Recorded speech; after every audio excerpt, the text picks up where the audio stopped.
শিক্ষার্থী, আমি সুধাংশু রঞ্জন দেবনাথ, প্রধান শিক্ষক ভারপ্রাপ্ত মঙ্গল সরকারি বালিকা উচ্চ বিদ্যালয়।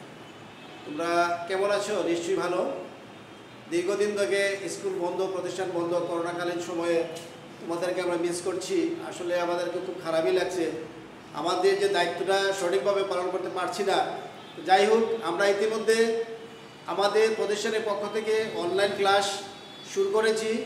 ইতিমধ্যে সবার হাতে আমরা অনলাইন ক্লাসের রুটিন এবং একটা শর্ট সিলেবাস তোমাদের হাতে পৌঁছে দিয়েছি। আমি প্রত্যাশা করব তোমরা সিলেবাসটা কমপ্লিট করবে এবং প্রতিদিন রুটিন মাফিক প্রত্যেক টিচারের ক্লাসগুলো তোমরা অবশ্যই ফলো করবে। এতে আমার মনে হয় যে তোমরা এই সময়ে তোমরা নিজেদেরকে ব্যস্ত রাখবে এবং পরীক্ষার জন্য খুব ভালো একটা তোমাদের প্রস্তুতি তৈরি হবে এবং আমার কনফিডেন্স তোমরা অবশ্যই যে পদ্ধতিতেই মূল্যায়ন হোক না কেন তোমরা সাকসেসফুল হবে। তো যাই হোক, এবার আমরা আমাদের পাঠে চলে যাই। আমরা মানুষ, আমাদের চতুর্পাশে অনেক ধরনের জীব আছে। জীব দুই ধরনের, উদ্ভিদ এবং প্রাণী। এমন কতগুলো জীব আছে যাদের দেহ একটা মাত্র কোষের সমন্বয়ে গঠিত। যেমন আমরা বলতে পারি ব্যাকটেরিয়া, ইস্ট, প্লাজমোডিয়াম, এগুলো হচ্ছে এক কোষী জীব, তাদের দেহ একটা মাত্র কোষ দিয়ে গঠিত। আর আমরা যারা মানুষ, গরু, ছাগল বা বড় বড় গাছ, বট গাছ, তিমি মাছ, এগুলো হচ্ছে বহুকোষী জীব। তাহলে এখানে ডিফারেন্স হচ্ছে যে এককোষী জীব এবং বহুকোষী জীব। তাহলে একটা কোষ থেকে কীভাবে বহুকোষের সৃষ্টি হয়? এখানে নিশ্চয়ই একটা বিভাজন প্রক্রিয়া, বিভাজিত হচ্ছে। তাইলে আমাদের আজকের বিষয়টা হবে কোষ বিভাজন। তো সুপ্রিয় শিক্ষার্থী, আমাদের আজকের পাঠ হচ্ছে কোষ বিভাজন। কোষ বিভাজন। তো আমরা জানি জীবদেহে প্রধানত দুই ধরনের বিভাজন সম্পন্ন হয়। একটা হচ্ছে মাইটোসিস আর একটা হচ্ছে মিওসিস কোষ বিভাজন। প্রথমেই আমরা মাইটোসিস কোষ বিভাজন সম্পর্কে আলোচনা করব। তো মাইটোসিস কোষ বিভাজনটা কি ধরনের বিভাজন? এটা এমন এক ধরনের বিভাজন, এটা একটা ধারাবাহিক প্রক্রিয়ার মাধ্যমে বিভাজনটা সম্পন্ন হয়। মাইটোসিস কোষ বিভাজনে সাধারণত নিউক্লিয়াস, ক্রোমোজোম, সাইটোপ্লাজম সবগুলোই একবার বিভাজিত হয় এবং বিভাজনের পরে যে কোষের অবস্থা, সেই কোষে এবং মাতৃকোষের সাইটোপ্লাজম, ক্রোমোজোম, নিউক্লিয়াসের পরিমাণ সমান থাকে। সেজন্য এটাকে আরেকটা নামে অভিহিত করা হয়, সেটা হচ্ছে সমীকরণিক বিভাজন। অর্থাৎ তোমরা বীজগণিতে দেখছো, সারা পড়াইছে সমীকরণ মানে কি, দুইটা সাইড থাকে, উভয় পক্ষেই সমান থাকে। তো এই ক্ষেত্রে মাইটোসিস বিভাজনের পরে যেটা অপত্য কোষ সৃষ্টি হয়, সেখানে ক্রোমোজোমের সংখ্যা, নিউক্লিয়াসের সংখ্যা মূল কোষের সমান থাকে। এই জন্য মাইটোসিসের আরেক নাম হচ্ছে সমীকরণিক বিভাজন। তো যাই হোক, এই মাইটোসিস কোষ বিভাজনটা আবার কয়েকটা পর্যায়ে বিভক্ত। যেমন এখানে আছে প্রোফেজ, প্রোমেটাফেজ, মেটাফেজ, অ্যানাফেজ এবং টেলোফেজ। এই পাঁচটা পর্যায়ে মাইটোসিস কোষটা বিভাজিত হয়। এই পাঁচটা পর্যায়ে শুরু করার আগে কোষকে বা নিউক্লিয়াসকে কিছু প্রস্তুতিমূলক কাজ সম্পন্ন করতে হয়। তোমরা জানো, আমরা খেলাধুলাতে দেখি প্লেয়াররা যখন মাঠে নামে, মূল খেলায় পর্বে যাওয়ার আগে তারা কি করে? শরীরকে ওয়ার্ম আপ করে। তো কোষ বিভাজনের বেলায়ও এই নিউক্লিয়াসটা বিভাজিত হওয়ার আগে নিজেকে প্রস্তুতিমূলক কিছু কার্যক্রম সম্পন্ন করতে হয়। সেই প্রস্তুতিমূলক কার্যক্রমকে বলা হয় ইন্টারফেজ। তারপরে আমরা আসি, যখন এই কোষটা বিভাজিত হয় তখন এখানে দুই ধরনের কাজ হয়। একটা হচ্ছে নিউক্লিয়াসের বিভাজন, সেটাকে বলা হয় ক্যারিওকাইনেসিস। তারপরে হয় সাইটোপ্লাজমের বিভাজন, সেটাকে বলা হয় সাইটোকাইনেসিস। এইবার আমরা মূল পর্যায়ে চলে আসি। এখানে তোমরা দেখতে পাচ্ছ যে পর্যায়ে এক প্রোফেজ। এটা একটা উদ্ভিদ কোষ, উদ্ভিদ কোষের চিত্র তোমরা দেখতে পাচ্ছ। এটা হচ্ছে উদ্ভিদ কোষ, এটা হচ্ছে নিউক্লিয়াস, এই বড়টা হচ্ছে নিউক্লিয়াস, নিউক্লিওলাস, এটা নিউক্লিয় পর্দা বা নিউক্লিয়ার মেমব্রেন, আর এগুলো হচ্ছে ক্রোমাটিন বা ক্রোমোজোম, এগুলো হচ্ছে সাইটোপ্লাজম। এটা হচ্ছে আমার মূল মাতৃকোষ।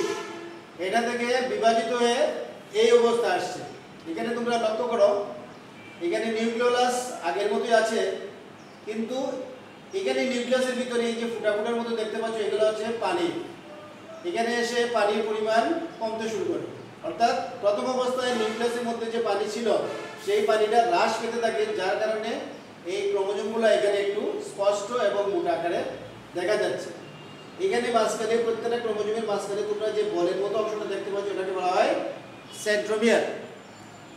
তারপরে পরবর্তীতে এই পর্যায়ে শেষে আমরা কি দেখতে পাচ্ছি, প্রত্যেকটা এই যে ক্রোমোজোম দুইটা ভাগে ভাগ হচ্ছে, দুইটা ভাগ, প্রত্যেকটা ভাগে বলা হয় কি ক্রোমাটিড, মাঝখানে হচ্ছে সেন্ট্রোমিয়ার। তাহলে সেন্ট্রোমিয়ার থাকবে মাঝখানে, আর প্রতিটা ক্রোমোজোমের অংশ দুই ভাগে বিভক্ত হয়ে প্রত্যেকটা পার্টকে বলা হয় ক্রোমাটিড। এই অবস্থায় এই পর্যায়ের সমাপ্তি, এখানেই শেষ হয়ে যায় এই পর্যায়ে। আমাদের 2 নম্বর পর্যায় হচ্ছে প্রোমেটাফেজ। এই যে প্রোমেটাফেজ, এখানে কি করতেছে দেখো, এখানে নিউক্লিয়াসের মধ্যে কতগুলা তন্তু আছে, এই তন্তুগুলা একটা মাকুর আকার ধারণ করতেছে, এটা মাকড়সার জালের মতো আকার ধারণ করতেছে। এটা হচ্ছে মেরু, এখানে 2 মেরু বিশিষ্ট একটা মাকুর আকার ধারণ করছে, এটাকে বলা হয় কি স্পিন্ডল অ্যাপারেটাস বা স্পিন্ডল তন্তু। এগুলো হচ্ছে ট্রাকশন ফাইবার বা আকর্ষণ তন্তু। এগুলো 2 মেরুর মাঝখানের অঞ্চল যেটাকে বলা হয় ইকুয়েটর বা বিষুবীয় অঞ্চল। আমরা এই পর্যায়ে দেখতে পাচ্ছি, প্রথমে তোমরা দেখো যে আগের ছবিতে আমরা দেখতে পাচ্ছিলাম যে নিউক্লিওলাসটা ছিল স্পষ্ট, কিন্তু এই পর্যায়ে এসে নিউক্লিওলাসটা আস্তে আস্তে লুপ্ত পাচ্ছে, অর্থাৎ এটা বিলুপ্ত হয়ে যাচ্ছে। একইভাবে এই যে গোলাকার যেটা দেখতে পাচ্ছ এটা হচ্ছে নিউক্লিয়ার মেমব্রেন বা নিউক্লিয় পর্দা, সেটাও আস্তে আস্তে লুপ্ত প্রায় নিউক্লিয় পর্দা, অর্থাৎ এটাও বিলুপ্ত হয়ে যাচ্ছে। আর এই ক্রোমাটিডগুলো মোটামুটি প্রত্যেকটা ট্রাকশন ফাইবারের সাথে সংযুক্ত হচ্ছে। এখানে তোমরা একটা জিনিস লক্ষ্য করো যে প্রত্যেকটা ক্রোমোজোম কিন্তু তাদের সেন্ট্রোমিয়ারের সাথে ট্রাকশন ফাইবারের সাথে সংযুক্ত হচ্ছে, আর বাহুগুলা মুক্ত থেকে যাচ্ছে। আর একটা জিনিস লক্ষ্য করো, আমরা একটা জিনিস আমরা এখানে দেখতে পাচ্ছি যে ক্রোমোজোমগুলো মোটামুটি মাঝামাঝি অবস্থানে আসার চেষ্টা করতেছে। এই পর্যায়ে মোটামুটি এই হচ্ছে তার অবস্থা। পর্যায় 2 এখানেই সমাপ্ত। এবার আসি আমরা 3 নম্বর পর্যায়ে। 3 নম্বর পর্যায় হচ্ছে মেটাফেজ। এখানে আমরা মেটাফেজের একটা চিত্র দেখতে পাচ্ছি। এখানে তোমরা লক্ষ্য করো, এখানে আমাদের আগের চিত্রের মধ্যে আমরা কি দেখছিলাম, নিউক্লিওলাস প্রায় বিলুপ্তির পথে ছিল, কিন্তু এখানে কোনো নিউক্লিওলাস নেই। তারপরে নিউক্লিয়ার মেমব্রেন বা নিউক্লিয় পর্দা, আগের ছবিতে আমরা দেখতে পাচ্ছিলাম কি এটা বিলুপ্ত হওয়ার পথে। এখানে এসে দেখা গেছে যে নিউক্লিওলাস এবং নিউক্লিয়ার মেমব্রেন দুইটি সম্পূর্ণ বিলুপ্ত হয়ে গেছে। এখানে তোমরা আরেকটা জিনিস লক্ষ্য করো, স্পষ্টভাবে দেখা যাচ্ছে যে ক্রোমোজোমগুলা, এই ক্রোমাটিডগুলা মোটামুটি বিষুবীয় অঞ্চলে মাঝামাঝি অবস্থানে এসে সবগুলা অবস্থান করছে, তাই না? বিষুবীয় অঞ্চল মানে কি, ইকুয়েটর অঞ্চল হচ্ছে যে 2 মেরুর মাঝামাঝি যে অঞ্চলটা, এটা হচ্ছে বিষুবীয় অঞ্চল। তাহলে আমরা এখানে দেখতে পাচ্ছি যে ক্রোমোজোমগুলা মোটামুটি বিষুবীয় অঞ্চলে অবস্থান করছে, এবং প্রত্যেকটা ট্রাকশন ফাইবারের সাথে এই যে ক্রোমোজোমের সেন্ট্রোমিয়ার সেটা আকর্ষিত হয়েছে। আরেকটা জিনিস লক্ষ্য করছো, এখানে প্রত্যেকটা সেন্ট্রোমিয়ার কিন্তু ট্রাকশন ফাইবারের সাথে সংযুক্ত, এবং মেরুমুখী যে ক্রোমাটিডগুলা তারা দুইটা মেরুর দিকে মুখ করে অবস্থান করছে। এখানে 2টা ক্রোমাটিড ঊর্ধ্ব মেরুর দিকে, আবার এখানে নিচের দিকে 2টা ক্রোমাটিড নিম্ন মেরুর দিকে তারা অবস্থান করছে। এই পর্যায়ের শেষ দিকে আমরা কি দেখব, এই সেন্ট্রোমিয়ারটা আস্তে আস্তে বিভক্ত হয়ে যাবে। বিভক্ত হয়ে এই অংশটা উপরের দিকে চলে যাবে, এই অংশটা নিচের দিকে চলে যাবে। আচ্ছা, এখানে একটা জিনিস তোমরা লক্ষ্য করো, ক্রোমোজোমাল তন্তু। ক্রোমোজোমাল তন্তু বলতে আমরা কি, আসলে স্পিন্ডল যন্ত্রের যে ফাইবারগুলো আছে সবগুলা spindle fibre, traction fibre, chromosomal fibre যাই বলো একই জিনিস। এখানে ক্রোমোজোমাল তন্তু এই জন্যই বলা হয়েছে যে স্পিন্ডল যন্ত্রের স্পিন্ডল বা ট্রাকশন ফাইবারের সাথে যেহেতু ক্রোমোজোমটা সম্পৃক্ত অবস্থায় আছে বা সংযুক্ত অবস্থা আছে, এই জন্য এটাকে বলা হয় ক্রোমোজোমাল তন্তু। এটাকে তুমি ট্রাকশন ফাইবারও বলতে পারো, স্পিন্ডল ফাইবারও বলতে পারো, যে কোনো নামে এটা অভিহিত করা যায়। আচ্ছা শিক্ষার্থীরা, এবার আমরা আসছি মাইটোসিস বিভাজনের চতুর্থ পর্যায়ে, সেটা হচ্ছে অ্যানাফেজ।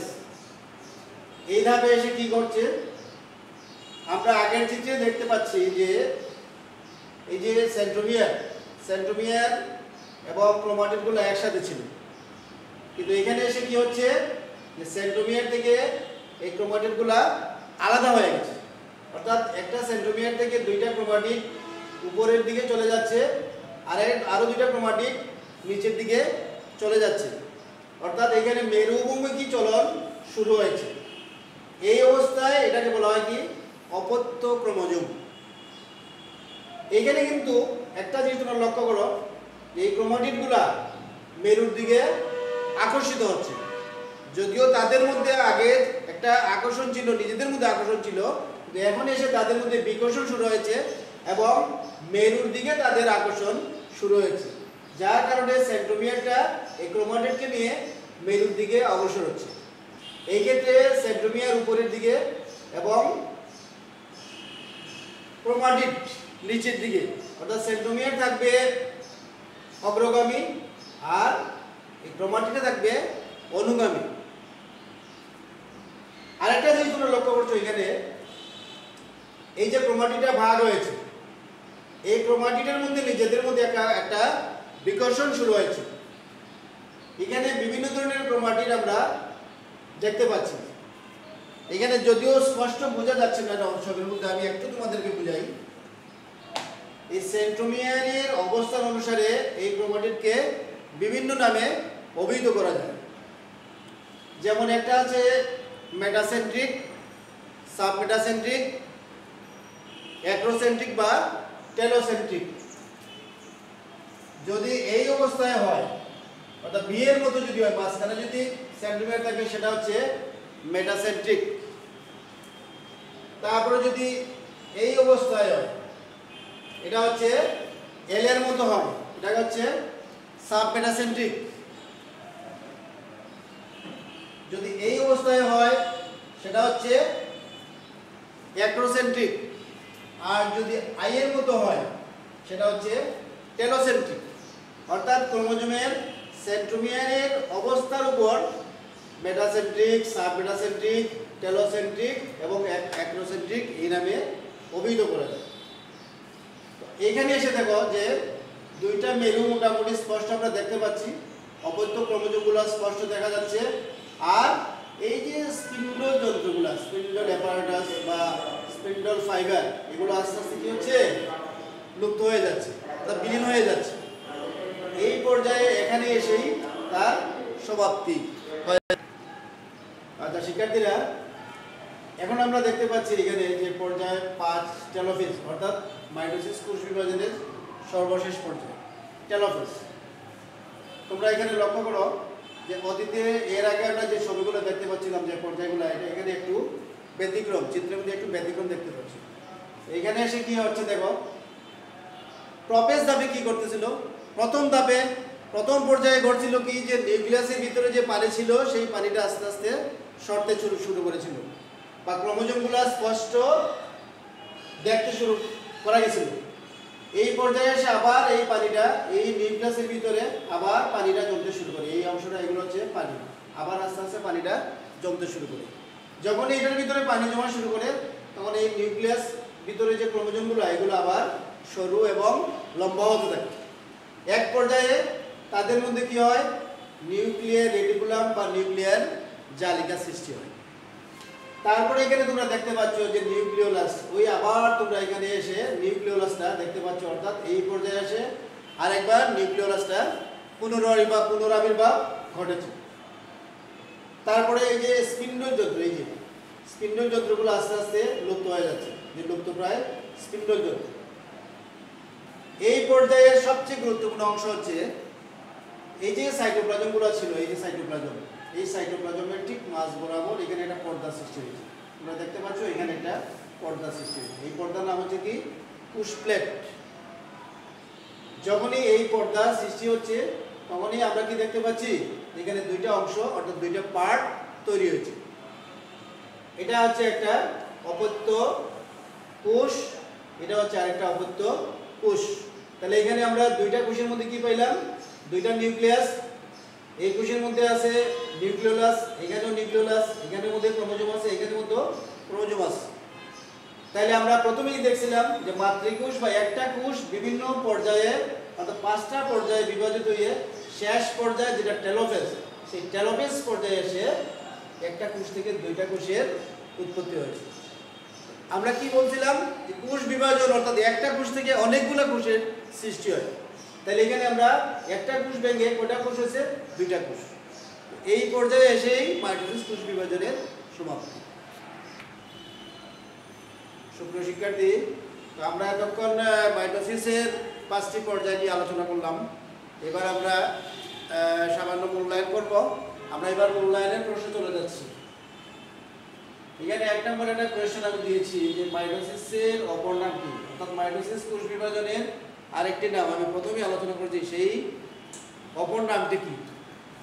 2 নম্বর দিয়েছি আমি মাইটোসিস কোষ বিভাজনের কোন পর্যায়ে স্পিন্ডল যন্ত্র সৃষ্টি হয়, অর্থাৎ কোন ধাপে স্পিন্ডল যন্ত্রটা সৃষ্টি হয় সেই ধাপের নামটা কি। আরেকটা কোশ্চেন হচ্ছে ইংরেজি এল অক্ষরের মতো ক্রোমাটিডকে কি বলে। আমি 4টা ক্রোমাটিডের নাম বলেছিলাম যে ইংরেজি বি, ইংরেজি এল, ইংরেজি জে এবং আই অক্ষরের মতো যদি ক্রোমোজোমের আকার ধারণ করে বা ক্রোমাটিডের আকার ধারণ করে তাদের একটা নাম আছে। তাহলে এল অক্ষরের মতো যদি হয় সেটার নাম কি। কোন পর্যায়ে নিউক্লিওলাস সম্পূর্ণভাবে বিলুপ্ত হয়। তারপরে লাস্ট কোয়েশ্চন আমি দিয়েছি যে কোষ প্লেট তৈরি হয় কোন ধাপে। আমি আশা করব যে তোমরা অবশ্যই এগুলো পারবে আর গুরুত্ব সহকারে এই ক্লাস। আচ্ছা শিক্ষার্থীরা, আমি মূল্যায়নের যে প্রশ্নগুলো দিয়েছি তোমরা এই ক্লাসের যে কমেন্টস বক্স আছে সেই কমেন্টস বক্সের মধ্যে তোমরা মূল্যায়নের উত্তরগুলো লিখে পাঠাবে। আচ্ছা শিক্ষার্থীরা, এবার আমি তোমাদেরকে কিছু প্রশ্ন দিচ্ছি, তোমরা এগুলো বাসায় প্র্যাকটিস করবে এবং এগুলো অবশ্যই ভালো করে তোমরা আয়ত্ত করবে। আমাদের আগামী যে পরীক্ষাগুলো আমরা পরীক্ষা দিব বা মূল্যায়ন যেভাবেই নিই না কেন এই জিনিসগুলো কিন্তু তোমাদের কাজে লাগবে। আমি এখানে একটা প্রশ্ন দিয়েছি, এটা কিন্তু সৃজনশীল নয়, এটা আমি সৃজনশীল এখানে দেই নাই, জাস্ট বৈশিষ্ট্যগুলা বা রচনামূলক প্রশ্ন হিসাবে আমি প্রশ্নগুলো দিয়েছি। মাইটোসিস কোষ বিভাজনকে সমীকরণিক বিভাজন বলা হয় কেন। তারপরে প্রশ্ন হচ্ছে যে ইন্টারফেস কি। 3 নম্বর প্রশ্ন আমি দিয়েছি যে এনাফেজ ধাপের বৈশিষ্ট্য চিত্র সহ উল্লেখ করুন। এখানে আমি একটা জিনিস বলি যে এনাফেজ ধাপের বৈশিষ্ট্য বলতে আমরা কোনটা বুঝি। এখানে বৈশিষ্ট্য হচ্ছে এনাফেজ ধাপের মধ্যে যে যে পরিবর্তন হচ্ছে সেই পরিবর্তনগুলোই হচ্ছে তার বৈশিষ্ট্য, অর্থাৎ এনাফেজ ধাপটাই তোমরা এখানে চিত্র সহ বর্ণনা করবে। লাস্ট কোয়েশ্চন যে প্রোফেজ এবং মেটাফেজ ধাপ দুটির পার্থক্য লিখো। এখানে পার্থক্য আকারে বইয়ের মধ্যে তোমরা পাবে না, কিন্তু মেটাফেজ ধাপের মধ্যে প্রোফেজ ধাপের মধ্যে কি কি ঘটেছে এবং মেটাফেজ ধাপের মধ্যে কি কি ঘটেছে, এই দুইটা পর্যায়ের মধ্যে কি কি ঘটেছে তোমরা যদি বুঝতে পারো তাহলে এদের মধ্যে তোমরা পার্থক্যটা খুঁজে বের করতে পারবে। তো যাই হোক, এই হচ্ছে আমাদের আজকের মাইটোসিসের উপরে আলোচনা। আমরা আগামী দিন মাইটোসিসের গুরুত্ব বা অন্যান্য বিষয় নিয়ে আলোচনা করব। তো আমি আশা করব যে এই বিষয়গুলো আমি যেটা পড়াইছি তোমাদেরকে আজকে, এই বিষয়টা ভালো করে আবার তোমরা এক্সারসাইজ করবে। আগামী পরীক্ষা পর্যন্ত তোমরা ভালো থাকবে, সুস্থ থাকো, আর প্রতিদিন প্রত্যেক শিক্ষকের ক্লাসগুলো তোমরা অ্যাকসেপ্ট করবে, ক্লাসগুলো ফলো করবে। এই প্রত্যাশা রেখে সবার সুস্থতা কামনা করে আমি সবার কাছ থেকে বিদায় নিচ্ছি। ধন্যবাদ সবাইকে।